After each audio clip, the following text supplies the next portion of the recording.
This is the Risk Grandnovice Series, where I, a Grandmaster, on the free-for-all ladder, share a lower ranked game. And so the people in this game kept saying either add bot or start game.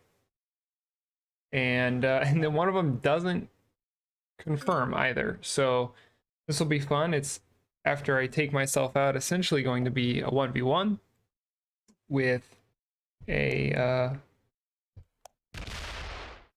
bot. So my turn's going to be coming up pretty quick, so we're going to take ourselves out. And then how do we want to do this? I think that's the best way.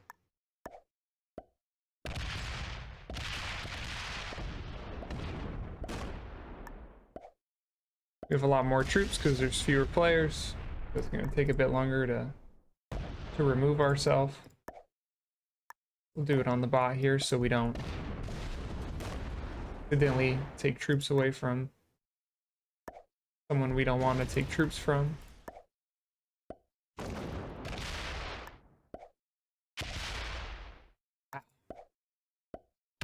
It's a long time to remove yourself from a game. Okay. So here's what we've got. We are on the classic map, the game mode, world domination, turn timer 60 seconds, AI difficulty medium. We are in ranked. It is a fixed card bonus, balance blitz dice rolls, novice to intermediate. We couldn't fill up a lobby with novice or novice to beginner. Alliance is off, fog of war off, blizzard's off, and activity behavior automated. So your bots are going to do things if you bot out, and portals are off. So a little bit of a couple changes. So the intro is different. I finished last season in the top 100, and this season that is not something I am gunning for anymore. So from now on, the intro is going to be just a Grandmaster, not a top 100 Grandmaster. That's no longer the goal. And also, we're not going to be going over flags anymore. I think there are people in the community, the people who play Risk, who judge others based on the flag they fly. Whether that judgment is correct or not, I don't. I'm not going to participate in perpetuating that, at least not at this moment. I think this is a good move to make. And also, I feel like I'm setting myself up for an L a lot of the times when I don't know all of the flags. So if we think flagging becomes relevant, if we're suspicious of people working together in a way that's not allowed, which would be collaboration, then we'll look at flagging and see if we can glean anything from that. But until then, this is the way we're going to be doing things. So hopefully, like I've said before, more people will see the game of Risk through this, and newer players can improve their play, and you don't have to be number one to have fun. So let's look at this game. It was 3 people in the lobby plus myself. Kept saying add bot, start game. It had taken a while to get a lobby filled anyway. So we're going to remove ourselves real quick.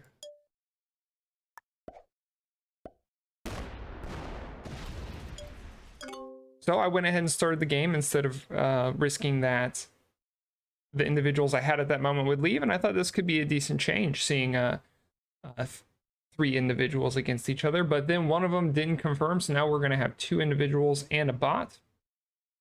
And let's take a look at this game here. So the bot is looking very well set up to take Australia, is maybe gearing up to take South America. The bot is really well spread out in the lower half of the map and looks pretty strong, while the 2 players here, the 2 human players here, the green player and the purple player, are stacking against each other, seemingly both vying for North America. And even though it is a medium AI bot, it can still win games. It can still cause trouble. So I don't know how I feel about stacking against each other so early on in the game. It'd be nice if they could maybe work together. Some people will say that if it's just you and another individual, you ignore the bot and you focus on hitting the other individual to the point where they can't come back. I have seen polls on forums about what different players think the best strategy is when it's a 1v1 with a bot. And most people seem to agree that the best course of action is both players work together to take out the bot. But even though they think that's what should happen, what they choose to do is cripple the other player, because they're worried about the other player attempting to cripple them. And so, and take them down to a point where they can't respond to be able to defend themselves. So, because in theory, if both players work together to take out the bot in a 1v1 with a bot, then those two human players working together end up with first and second place, which is better than one human player ending up with first and the other human player ending up with third, or the human player, one of the human player is ending up with second because they went too hard into the other human player, giving the two human players second and third, and the bot gets first. So it's a bit of a hold on.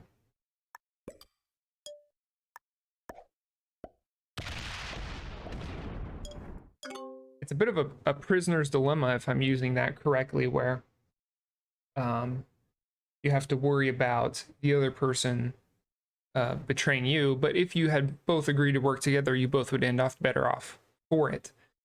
So the blue bot takes Australia.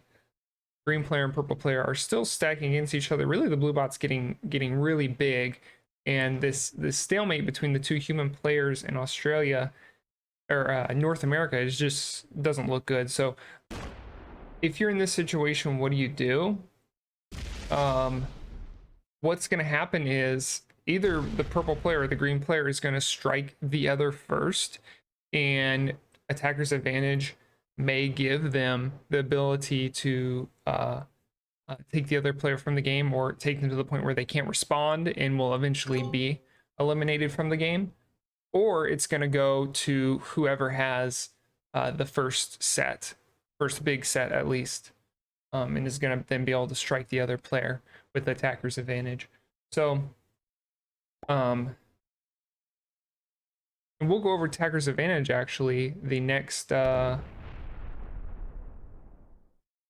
next turn if I survive into the next round, which it looks like I will be able to.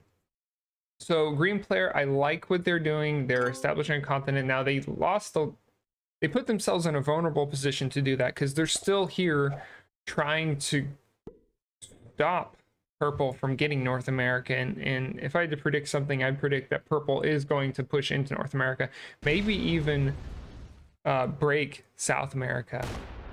It's very greedy to take this and then also not give up some in North America. And unfortunately, if somebody doesn't do something about these bots, and if purple slams into green right now, it's gonna look like the bot's gonna take the game. So I'm going to show you what I mean by attacker's advantage. So what's going to happen is when I attack the blue player is going to have 2 defending dice. I'm going to have 3 attacking dice. So watch. Okay. So over time, that should result in a better outcome for myself as the attacker. Because I have that extra die, more likely to roll a higher number with that extra die. So a higher number that is higher than the other 2 dies' high numbers. So I think purple making a good decision here if they want to. Okay, purple fails the 3-on-1 to break Europe, and now they're in a bit of a predicament because they're going to make themselves really weak and allow blues to get really strong unless green does something about that. I think it is not the right decision to... I think you could argue both ways whether purple should break green right here. If purple breaks green, it is likely, okay, it is likely that purple has a better outcome than green at the end of this game. But I think it also makes it more likely that the bot is going to end up getting too strong and taking the game completely. So, unfortunately, purple doesn't even completely remove green, which is going to give green a chance to respond into North America if they want to. It'd be real easy. But the troops you just got here, roll the one, boom, we've broken North America. Now nobody gets to be happy, but green is going to add in... Oh, did green bot out? Okay, green bot's out. So once again, we have a scenario where tenacity and resilience and the ability to bounce back would have a more likely secured green a higher placement, potentially second, depending on how the game goes, because now green's on 4 cards, so probably has a trade and is not likely to get taken out in this next go around. So it is very possible that I survive longer than green, but we'll see what the green bot ends up doing. If I do end up surviving longer than green, it'd be unfortunate because then green's going to take 4th place. That impacts your rank in a negative way, and I don't want to see that. I'd like to have seen greens stick this out and at least do better than the player who is intentionally doing very poorly. So, hopefully none of these rolls work, but you'll see now I have a 37% chance of one of these rolls working, which I did not want to happen, but it did. So now I will be sitting on 1 card if any player decides to take me out, which it would be worth. It might be worth taking me out for 1 card right now. Hopefully purple comes in here, breaks Africa and breaks Europe. Especially since... Break Europe, please. Okay, good. So we might end up doing... purple might end up doing a ring around the rosy with the bot, but I think it is more important to stop the bot from having bonuses than it is right now to secure your own bonus, because bots don't have a lot of tact. Bots will just slam into you. So giving the bot more troops is not a good thing, and in a 1v1, which is not exactly what's going on really, it's a purple versus 2 bots plus myself, who hasn't been eliminated yet. In a 1v1, the number one most important thing is to break your opponent's bonuses. So see what happens here. So purple is removed from Asia, but that's okay. I think purple's going to have their own battles to fight in North America and South America. So let's see what happens. Purple may be having a trade here on 4 cards coming up, which would give them another chance, but thinking about what would happen if all of these individuals were human players and not bots, blue should win the game. And it is very likely even that blue wins the game anyway.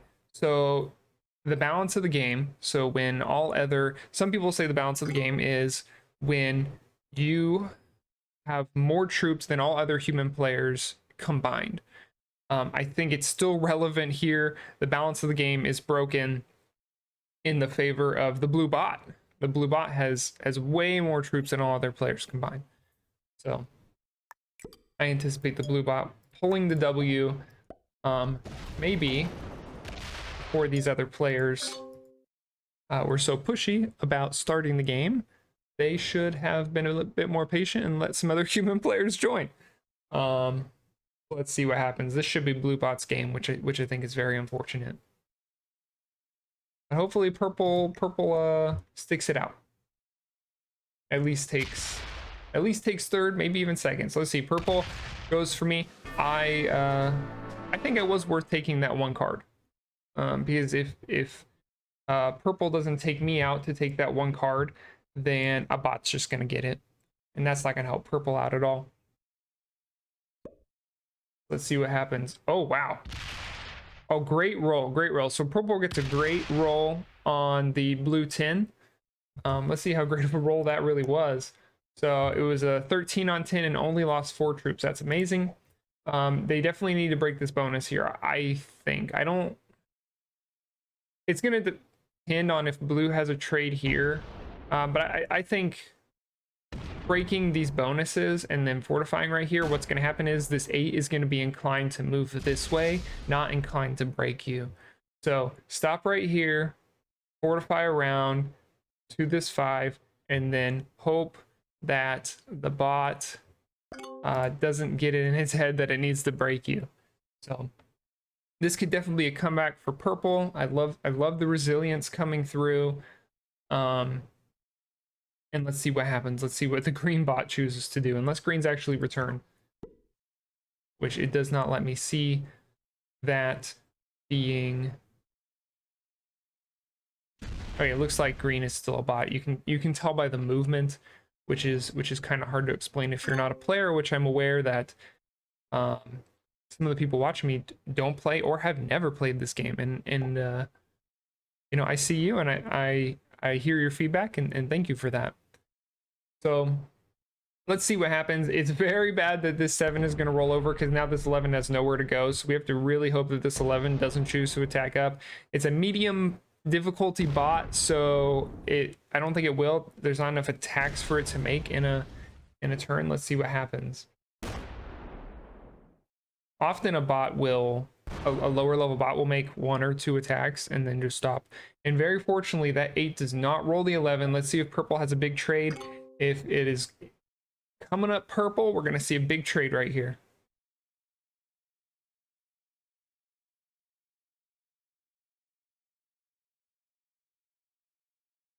Okay. Purple does not have a big trade, but they're going to do the same tactic, I think. I think they're going to break Africa, and then they're going to break South America. Maybe even attack around a little bit. Who knows? I don't like attacking around a little bit. I like just fortifying here and letting the bots over here go at it with each other. But let's see what happens. Definitely breaking these 2 continents was the most important thing to do right now. It's possible you even see the green bot break the Australian continent, but breaking these continents was definitely priority number 1. Eventually, I'd like to see this 4 moved closer to the edge, but there is something about bots, in that bots like stacking their troops against other stacks. So a bot will be inclined to stack here and to also keep a stack here. So it may stack here and roll away a bit, but then it'll fortify back up to this large stack. Look at that. Look at that. Great. The green bot doing the work of purple, breaking into Australia. So pace the game right now. Well, it's possible that the blue bot's going to break into North America, which would be quite unfortunate. Let's see what happens. Oh, it rolls down. See where the 6 goes. The 6 rolls up into a 4. The 4 is going to roll to the 1. Is the 3 going to try and break North America? And will it be a successful roll? It will try and take Japan, and it will succeed. So North America will not be broken, and the purple player will go into the next turn with 10 troops and hopefully a trade. Let's see what happens. Not a trade, or at least not choosing not to trade. We're going to roll the 22 on the blue stack and take South America. So it's getting pretty... it's starting to go towards purple's favor, but it is getting a bit scary up here. The border where even though the bot looks like it's choosing to focus on taking Asia instead of breaking continents, there is nothing stopping a 4-on-1 right here. So let's see what happens. I do like that the green and the blue bots are fighting amongst each other, but the blue bot's about to have a trade. It has 5 cards. It's going to be a forced trade in. Purple's also going to get a trade back, and so if purple takes a hit from this trade, they're going to be able to push it back. It doesn't look like all of the continents will be broken of the purple players. They're at least going to hold South America, even if they don't hold North America. So far in the favor of the purple player. Let's see what the blue bot chooses to do. Okay, so the blue bot traps in their tin in Africa, making it so it cannot make very many attacks. Very fortunate for the purple player. Let's see what size trade the purple player is going to get. I imagine they're going to get a big trade, an 8 or an 8 trade. There it is right there, and they are going to hit this tin. That's what I'd predict. Let's see what happens. So they are going to guard their borders. I might like hitting this 10 and then moving this 4 over to the border, or moving this 4-3 over here. Maybe preferably moving this 3 over here, because you've got these 1 stacks here that the bot is not going to want to stack against, because it doesn't see this as a stack that needs stacked against. That's a way to say that. But if you were to make this 7, now maybe the blue bot thinks it needs a stack against that. But you're also going to have the 19 right here that's also going to draw in the blue bot for where they're going to add their troops. So this looks like we're going to be watching how the purple player chooses to clean up the blue and green bots. Let's see what happens.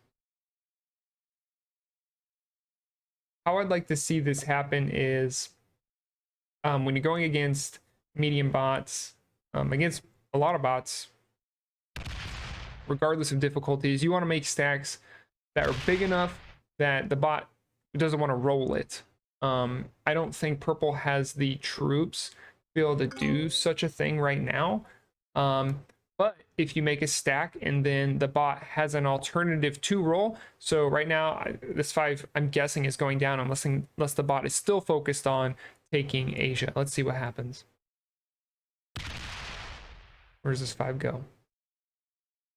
Okay, the bot is choosing to try and take Asia over choosing to break continents, which is great for the purple player. But we can imagine, say there were huge stacks right here from the green player that the purple player or the blue player could not hit. Say these are both 20s. This 5 right here is way more likely to move down. But let's say you had 2 15s right here. Well, now the bot's just going to choose to do nothing because it doesn't have a roll that it'd be happy making.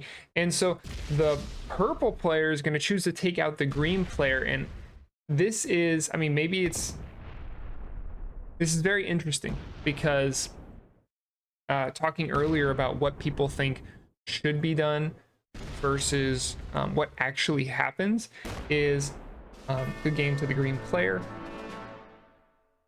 Is that a lot of people would say you should try to give, in this situation, the game to the second place to the green player versus the blue player, because the blue player never entered the game at all while the green player entered it and then left quite early, but did enter it. So a little bit of difference between what some people think in the community should happen, which is trying to give second place to the green player, versus what a lot of people in the community do, which is just take out individuals without following that guideline. And it looks like the blue bot, way too late, is going to be able to take Africa. Should have worked on that a little bit earlier, blue bot, when you had the huge troop lead, tripling the the other 2 players' troops combined. Didn't do that. Now the blue bot is going to be taken out. If not now, then in the next turn. So let's see if purple has a trade on 4 they want to use. They certainly have a lot of troops. They may not have enough troops. 44 on 31 is possible. It's even likely, but we'll see what happens. I think we're going to see it unless we see the purple player make a pathing mistake. We might actually run out of time. The turn timer is 60 seconds. So see what happens.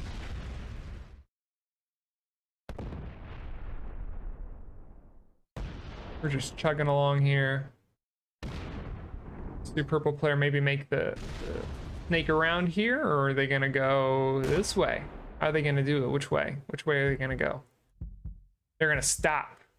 Okay. Blue bot, I'm guessing, will add here, attack one down, and that'll be the end of it. Or they'll add here and be able to attack nowhere, it looks like. So blue bot not getting a card for themselves, not that it mattered. Let's see, which way is the spiral going to go? Is it going to go this way? Is it going to go this way? Or maybe they're going to come in the middle and do some splits. Let's see how this goes. They're going to take the upward spiral. And looks like that is going to be the game, going to the purple player, coming back from a huge, huge deficit against the bot.